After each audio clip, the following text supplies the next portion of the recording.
Growing up in El Paso, I was inspired by a lot of the TV that I watched. Wile E. Coyote chasing the Roadrunner.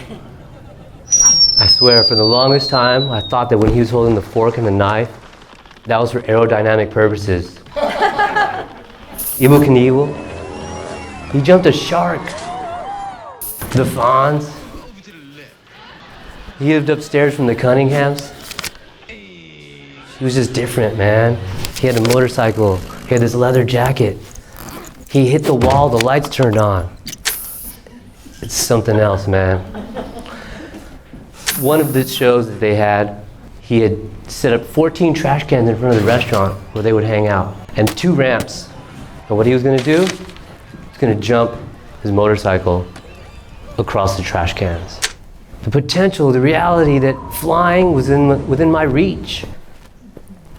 So I asked my dad, I said, where are the nails at? And he directed me, and I knew where they were. There was a jar, there was a glass jar, a mayonnaise jar with those gray nails, the ones with the swirls on them. And I went to the side of the house because I knew that's where the wood was at. And I started putting together what I thought would work. And this ramp was dangerous. This ramp was my first attempt at engineering this kind of thing. And my dad finally at that point had come outside to see what was going on. I dragged it to the sidewalk, and I brought my bike out there. And I was kind of surprised because he wasn't stepping in front of me and he wasn't stopping me from doing this. He said, are you really gonna do this? I said, wait. And I went inside because I had to get my pleather jacket. This bike too, man, this was the wrong bike for this situation. This bike was a banana seat, it was blue, it had a banana seat on it, and was the bike from Sears, man. It cost $59. It wasn't the $130 bike from Schwinn, made in America. And so I had my jacket, I had my blue bike, I had the banana seat, I had the ramp, I had my dad out there, and he wasn't stopping me.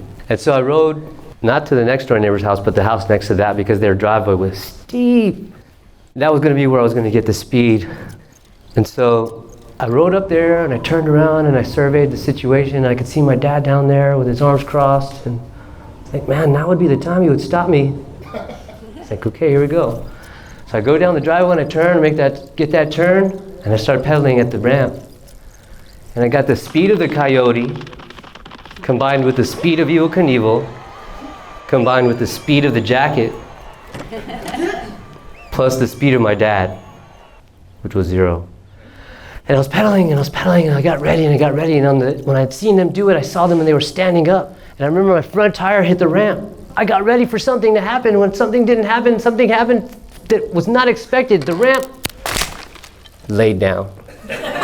Skidded to a stop, and I looked over there, and just a pile of wood, and my dad, and he said, that didn't go right.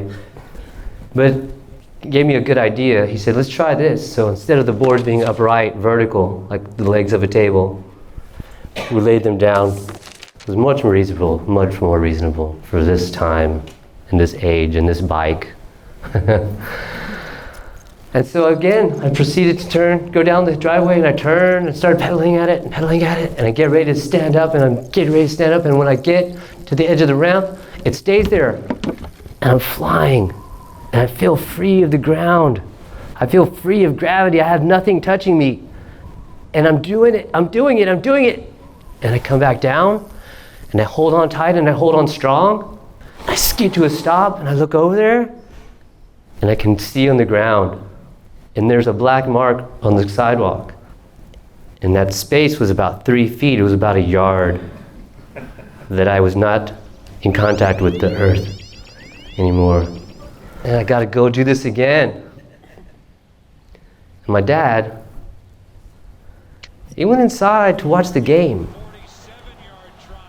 And I don't know what game was playing that day. It doesn't really matter, because he's still watching the game right now. That was, for me, a huge moment in my life, because I decided from then on, I create my own reality.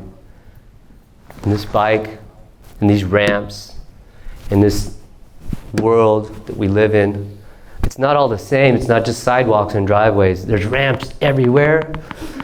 There's things that I can put my tires on everywhere. And even if my dad doesn't get it, it's all right, because I get to do it. Thanks. It's in my story.